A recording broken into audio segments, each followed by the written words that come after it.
Mga kababayan, ngayong araw po ng Biyernes, August 22 na po, 2025. Patuloy pa rin po nating minomonitor ang pagkilos nito nga pong low pressure area na mas lumapit pa dito sa area ng Luzon. Tatawirin po nito ang Central at Northern Luzon bago po maging isang ganap na bagyo. So aalamin natin yung mga lugar na maaapektuhan ng trough or extension ng kanyang hangin, lalo na yung mga direktang tatamaan. Well, kung bago ka lang, please huwag mo muna kakalimutan na mag-like and subscribe. Maraming salamat po. Sa kasalukuyan, alamin muna natin yung pinaka-lokasyon nga po nitong low pressure area na may medium to high chance sa maging isang ganap na bagyo. Kung makikita nyo, 445 kilometers east of Baler, Aurora po yung lokasyon ng LPA. Sa ngayon, meron nitong lakas ng hangin na 30 kilometers per hour. May pagkilos po pa west, northwest po mga kaibigan sa bilis na 10 kilometers per hour. Makikita niyo yung sirkulasyon ng hangin nito mga kaibigan. Medyo stable siya ngayon. Mabagal ho yung kanyang pagkilos at yung development niya medyo mabagal din.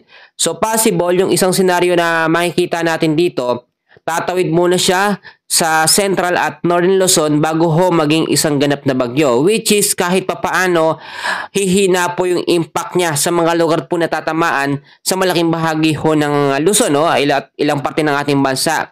So dahil din po sa LPA nito, mas lumalakas ngayon or nag-i-intensify sa ang epekto ng habagat or southwest monsoon sa kanlurang bahagi ng ating bansa. Kung makikita nyo mabuti, yung hangin na yan, bumalik ho yung habagat, yung epekto niya.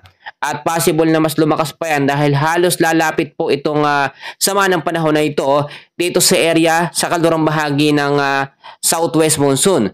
So kapag ito naging isang ganap po na bagyo mga kaibigan, tatawagin ho itong bagyong isang sa loob ng ating Philippine Area of Responsibility. Pang-apat na bagyo ngayong Agosto at ito naman po yung pang-siyam ngayong 2025. So dito na tayo sa tinatawag ho natin na forecast weather condition. Dahil po sa LPA at sa trough or extension ng kanyang hangin, apektado ngayon ng ilang bahagi ho ng Metro Manila, kasama ho dyan ang Cagayan Valley, ang Central Luzon, Calabarzon, Bicol Region.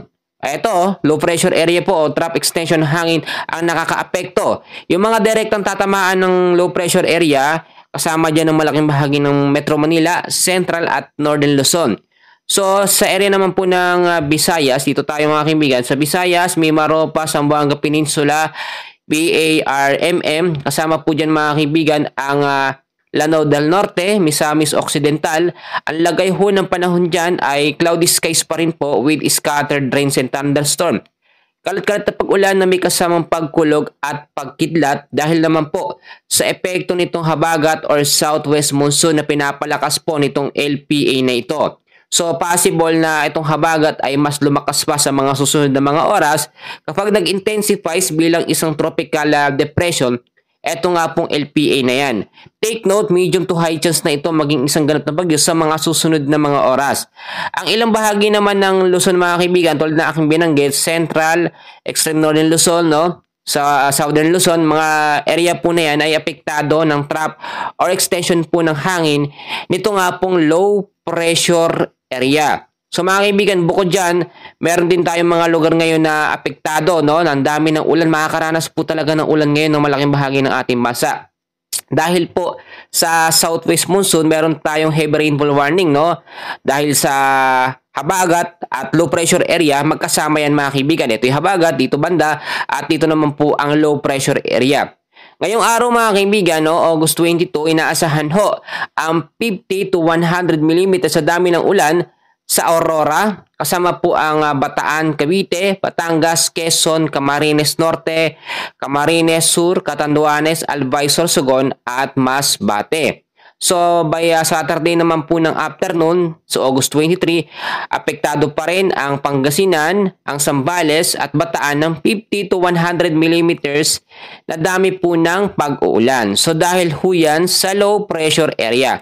So dahil naman, dahil naman dito sa habagat or southwest monsoon, ngayong araw mga kaibigan, 50 to 100 mm na dami ng ulan sa Occidental Mindoro, Oriental Mindoro, Marinduque, Romblon, Palawan, Aklan, at Antique. By tomorrow afternoon naman, dahil din po sa habagat, ay apektado naman ng 50 to 100 mm sa dami ng ulan ang area ho ng Cavite, Batangas, Occidental Mindoro at Palawan. Take note, possible pa pong magbago yan depende sa pagkilos po ng habagat at kung mas lalakas pang epekto nito sa kanlurang bahagi ng ating bansa. Samantalang balikan naman natin, no? Ito kasi pinapangambahan na ating mga kababayan. Sa ngayon mga kaibigan, kahit malapit na talaga siya o tumama na siya sa ilang bahagi ng ating bansa, actually kung titignan nyo mabuti, hindi talaga nagbabago yung direksyon niya. Wala pong humahatak na high pressure sa taas, bagkos may sirkulasyon talaga ng hangin pa west-northwest. Ibig sabihin talagang hindi makakaligtas ang Central Luzon at North Luzon sa banta po ng sama ng panahon na ito. Ang kagandahan lamang ipagpasalamat natin sa Diyos, hindi pa ito nagiging isang ganap na bagyo. Though kapag ka naging bagyo ito, possible nakalagpas na or nakatawid na ng ilang bahagi ng Luzon. So may tsansa na trap or extension na lamang ng hangin. Ito nga pong sama ng panahon na ito ang makaka-epekto sa mga susunod na mga araw sa Central Luzon at Northern Luzon. At kung titignan nyo mga kaibigan, sa category, hindi ito nakikitaan ng malakas na bagyo. Bilang isang super typhoon or typhoon category, hindi ito pasok. Pero itong maging tropical storm category, which is kahit papaano naman, malakas din yun. Bakit? Kasi marireach niya yung lugar pag lumagpas siya dito, magkakaroon siya ng connection dito nga po sa habagat or southwest monsoon na siya naman magiging main cause po nitong LPA nito para mas lumakas. So mag-ingat pa rin tayo sa banta po ng mga pagbabaha o landslide sa mga landslide prone area. Alam nyo, lalo na dito sa Metro Manila, maraming mga lugar ho dito na talagang hindi naka-ready. Ang sinasabi ng iba, mahina lang naman daw kasi LPA lang. Pero hindi nila alam lahat po ng mga bagyo, lahat ng mga sama ng panahon ay nagsisimula ho sa pagiging low pressure area. Pero kung titignan naman natin simula lang nabuo ito, papasok ng ating Philippine Area of Responsibility, actually hindi talaga siya nagbago ng lakas, consistent po siya sa 30 kilometers per hour. So, yung pangalawang senaryo natin ng sigurado. Anong senaryo yun? Ito itatawid ng ating Philippine landmass at pag nakalabas, possible sa labas na ito ng Philippine landmass maging isang ganap na bagyo.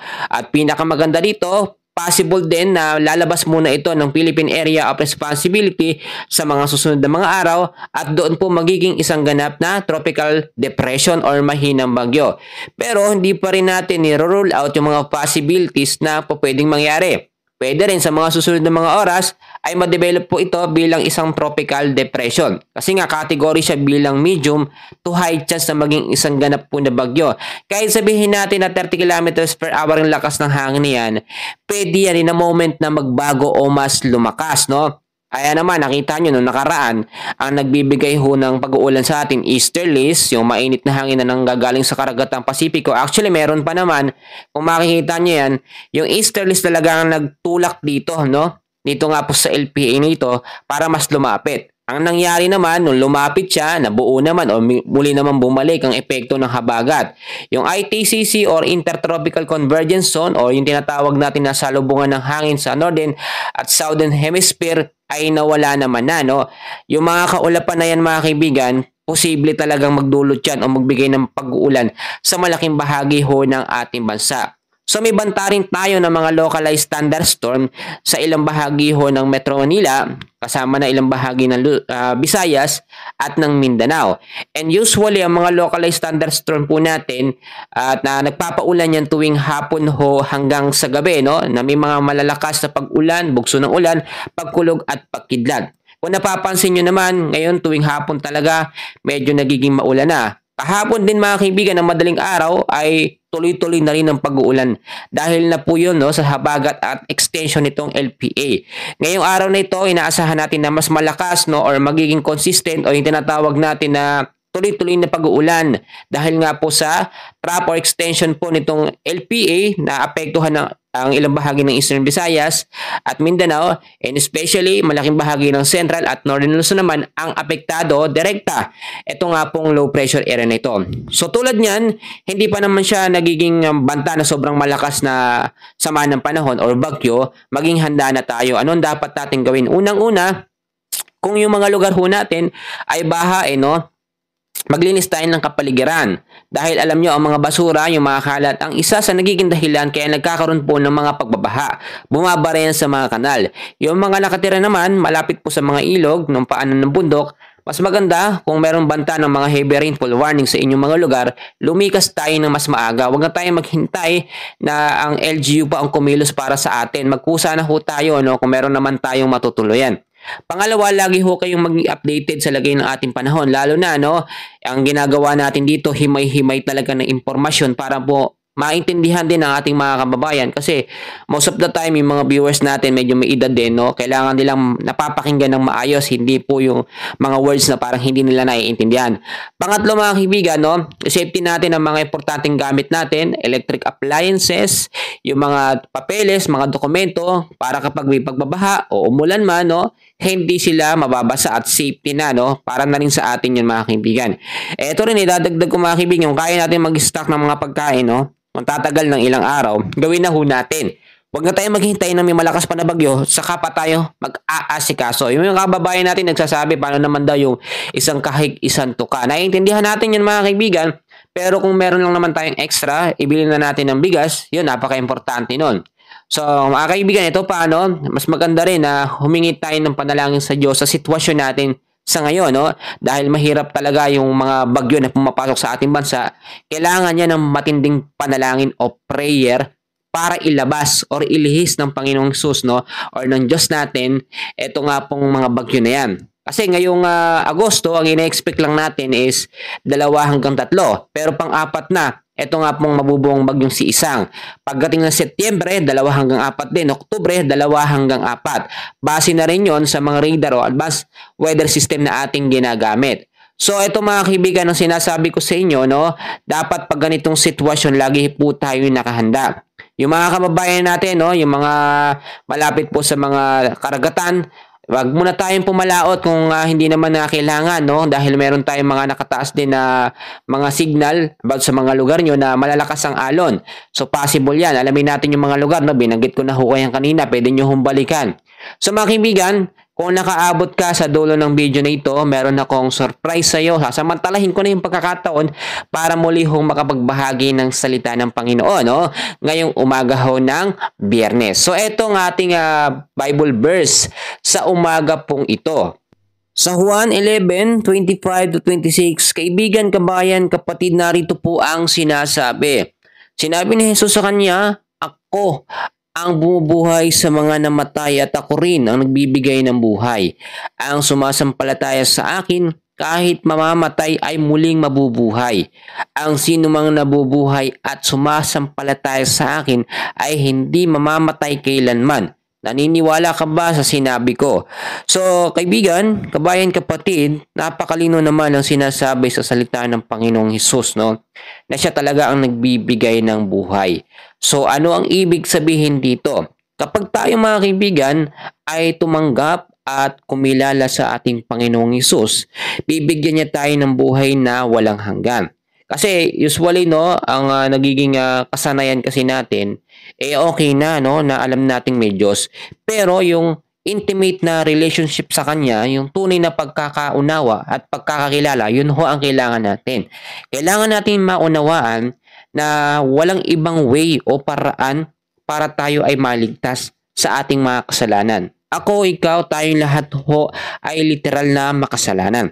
Pero dahil nga po sa pag-ibig ng Diyos, ay ibinigay niya ang kanyang bugtong na anak na si Jesus para sa ating mga kasalanan o para tubusin ho ang ating mga kasalanan.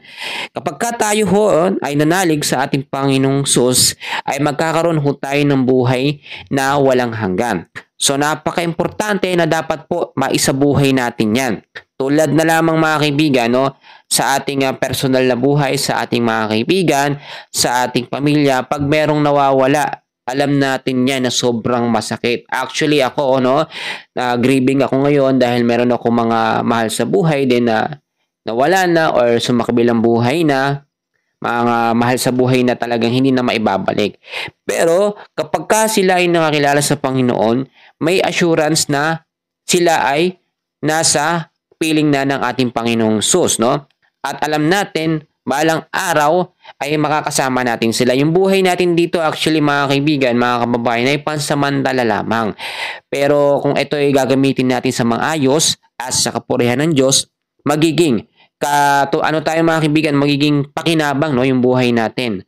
Magiging maayos no. At alam ko na yung ikaw na nakikinig, kung nakaabot ka sa video na ito, sana ho no, kahit short message lang yung aking naibahagi at hindi man tayo ganun kagaling magbigay ng salita ng Panginoon, ginagamit ako at alam nyo naman, sinasamantala ko to dahil para din sa atin. Tulad yan, may mga bagyo, may mga sakuna, mas maganda na nagdadaan o naglalagay tayo ng mga Bible verse, memory verse para po pampalakas ng ating spiritual at syempre mawala yung takot natin. So, sa ngayon, yan muna ang pinaka-latest natin, mga kaibigan, at binigay ko din na Bible verse. Sana ho ay maipamuhay natin. Maraming salamat ho. Magandang araw ho sa inyong lahat.